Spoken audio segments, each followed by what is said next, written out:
Katt Williams is one of the most successful comedians working today. One of the reasons people love Katt so much is his willingness to call things exactly as he sees them in an industry where it's not always incentivized to tell the truth. He's also a phenomenally captivating storyteller and can often sneak a punchline into a witty anecdote. Earlier this year, he demonstrated this in his viral interview on Club Shay Shay with Shannon Sharpe that as of right now has 77 million views and counting. This interview is easily one of the best videos to ever be released on the internet, and Katt went after everybody, leaving no stones unturned. I covered this interview previously many months back, but I wanted to revisit it knowing what we know now about the massive bombshell charges being levied against Puff Daddy, because it seems like Katt was one of the first people to really blow the whistle on a huge platform about just how dark some of Diddy's deeds truly were. And shortly after this interview was released, the initial lawsuit and RICO indictment against P. Diddy commenced. Something particularly interesting about Katt Williams' episode on Club Shay Shay was when I went back to watch it, I checked the comments, and the top 3 comments under the video are all within the last couple of weeks. A few of these comments say, quote, "We're all back in September watching this video," end quote, with 600 replies, and, quote, "If you return for a refresher after Diddy's arrest, this is where we gather," end quote, with 235 replies. And then the third one said, quote, "Who is back here again on the 23rd of September 2024 watching the best interview of all time," end quote, with 151 replies. So even though this podcast came out 3 days into the new year on January 3rd, 2024, people are still coming back to watch the episode as it's still white hot in popularity. There were many things said in this interview that really made Katt Williams look either really ahead of his time and knowledgeable or completely out of the box and nuts. A lot of the things that were said in the interview are impossible to prove whether it's true, partially true, or just outright false. And if you ask me, that's probably by design. Hear me out. If you're going on a huge platform like Shannon Sharpe's podcast, and theoretically you're about to share some information that could get you in serious trouble or possibly result in you being offed by very powerful people, such as Diddy in the music industry or Harvey Weinstein in the entertainment industry, it's probably a good idea to muddy the waters of what is true and what is an overblown farce, to give yourself plausible deniability. For example, Katt claiming he read 3,000 books and the entire encyclopedia set from the ages of 8 to 12 is obviously not true. My next project was to read the whole encyclopedia set. So when you're like 6, 7 years old, you read the whole encyclopedia set, you think you're one of the smartest people in the world, right, only to get out in the world and find out you don't know anything. I'm saying, so I'm not just reading, I'm reading in multiple languages. Like How old are you at I'm that probably time? reading 3,000 books a year from the time that I'm 8 years old to the time that I'm 12. No fiction books at all. I'm only reading nonfiction. If you do the math, this would mean that starting at 8 years old, Katt Williams read 8 books a day for 4 years straight until he was 12 years old. I mean, unless they were all books at the reading level of Dr. Seuss's Green Eggs and Ham, there is no fucking shot that this actually happened. But as I said earlier, when you consider some of the more pivotal things he said that are verifiably true and have since been confirmed, it's a lot easier for me to give Katt Williams a pass. Albeit, Katt has also struggled with the law in the past, and he has had some serious personal issues, to put it mildly. But we're not going to talk about that today. We're going to discuss the things Katt said that have aged like fine wine over the last 8 months, like Katt mentioning his experience with several prominent figures in Hollywood, and the first one that comes to mind is Puff Daddy. In fact, that part of the conversation I would largely attribute this influx of extra views to. Katt said first and foremost that 2024 was the year where all phoniness and lies would be exposed, and the first name he drops immediately is Diddy. All of these big dick deviants is all catching hell in 2024. It's up for all of them. It don't matter if you Diddy or whoever you is. TG Jakes, any of them. All lies will be exposed. That's all. And anyone who takes that the wrong way, know why they take it the wrong way. So after he exclaims that anyone who takes this negatively knows why, he goes on to state that he's had to reject an offer of $50 million on 4 separate occasions to protect his integrity. Then he immediately mentions Puffy wanting to party. Now, I've had to turn down $50 million 4 times. 4 times. Just to protect my integrity and that virgin hole I was telling you about. Right. Because P. Diddy be wanting to party. And you gotta tell him no. You got to tell him no. I did.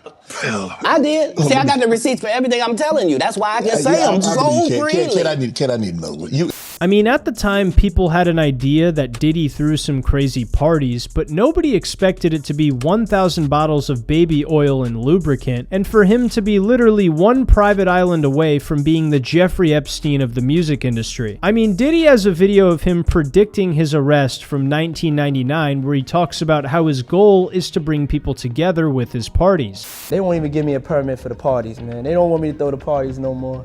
But we ain't gonna stop. We gonna keep on having fun, bringing people together from all walks of life. You're gonna hear about my parties. They're gonna be shutting them down. They're gonna probably be arresting me, doing all types of crazy things just because we wanna have a good time. I guess Diddy's idea of bringing people together is just sex trafficking. I'm more of a grab dinner and catch up type of guy, but to each his own, I guess. Anyway, Katt Williams wasn't done flaming this fruity rapper just yet. He proceeds to lay into him one final time when talking about desire and how he no longer looks at anything he can't have with lust in his heart. Because I'm favored by God. Like, when I see people's wives and stuff, I don't even look at them. You know what I mean? Like, I don't want to look at nothing I don't want to have. Because I know how blessed I am. If I look at it, I got it. Yeah. That's how Diddy be feeling. No, come on, man.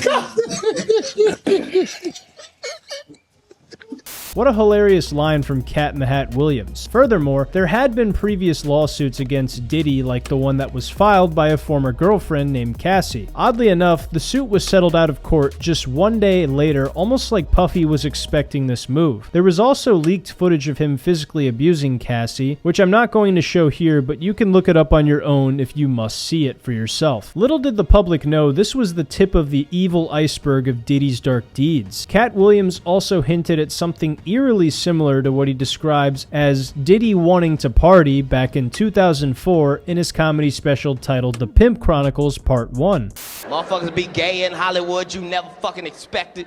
They be having these big ass mansion parties, and the mansion party, the whole mansion is a party, and then it's a separate party in the little rooms. I ain't been famous that goddamn long. I'm excited than a motherfucker to be at the mansion party. You be looking in all the goddamn rooms, and you fuck around and look in the wrong room and shit.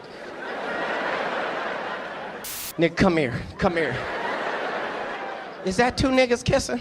Even if you're not a conspiracy theorist, this picture that Katt paints seems like something that corroborates all the stories we've heard about Diddy's parties and freak-offs. What really accelerated Diddy's downfall was a lawsuit that was filed against him by a rapper and producer named Lil Rod back in February for sexual assault and trafficking and racketeering. Might I add, this was just 1 month after Katt Williams' interview with Shannon Sharpe, where he blew the whistle on Diddy wanting to get freaky at his parties and leaving it at that. This lawsuit took everything to the next level because then more and more of Diddy's alleged victims would come forward about what happened to them. And then eventually the state of New York, shortly after giving him the key to the city, launched an investigation into Diddy where he faced RICO charges. This led to the raiding of his properties by Homeland Security and eventually his arrest right around 1 week ago. Now obviously there's a lot of crimes that P. Diddy has been accused of and is facing, but to me, the worst part about this was the hypocrisy. Nah, I'm just kidding. Seriously though, this dude is a fucking monster, and sure, he's innocent until proven guilty and all, but I'm pretty sure it's over for P. Diddy. Knowing what we know now about Diddy, it's incredibly unsettling to look at videos like this one with Justin Bieber, or this one in retrospect. Obviously, Justin Bieber hasn't come forward with anything specifically levied against Diddy, but the way Diddy talks in this video with Justin is just so frightening, and it really can't be taken any other way than a completely and utterly inappropriate way. So check this out, yo.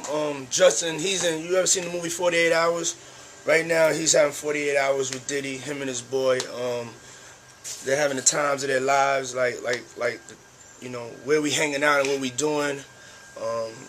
We can't really disclose, but it's definitely a 15-year-old's dream, you know. Justin Bieber was 15 years old in this clip, and Diddy's talking about how every 15-year-old's dream is 48 hours with Diddy. Like, what the actual fuck? Take this with a grain of salt. My brain is telling me that Justin was a victim of Diddy's, but my heart is hoping that that is not the case. The more young artists you find out about that were somehow affiliated with P. Diddy or had a working relationship with him, the more your heart will break. Some of you may have known a lot more about Diddy and some of his dark deeds, as he was very popular back in the 90s, but I'm part of Gen Z and never really paid any close attention to him. So when I heard Katt Williams name drop him on Club Shay Shay initially, I was a bit surprised, and then I went down an absolute rabbit hole and learned about some of the cryptic shit in Diddy's shadows. Like, apparently there's a very popular rumor that Diddy was the one who put the hit out on the rappers Tupac and Notorious B.I.G. What's more, in a new song from Eminem that's titled Fuel, he actually hints at something sinister like this, with his lyrics that all but imply Diddy and his accomplices were behind the murders of these two rappers. I know this is a channel that talks about comedy, but I felt it was worth talking about how Katt Williams mentioned Diddy on Club Shay Shay, and then just a month later Diddy was facing RICO charges and a federal indictment. So Katt was right, and all the people that said this podcast was just full of lies and that Katt can't be trusted should immediately apologize to Cat in the Hat. He also mentioned how Harvey Weinstein tried to sexually assault him years before the allegations came out against him.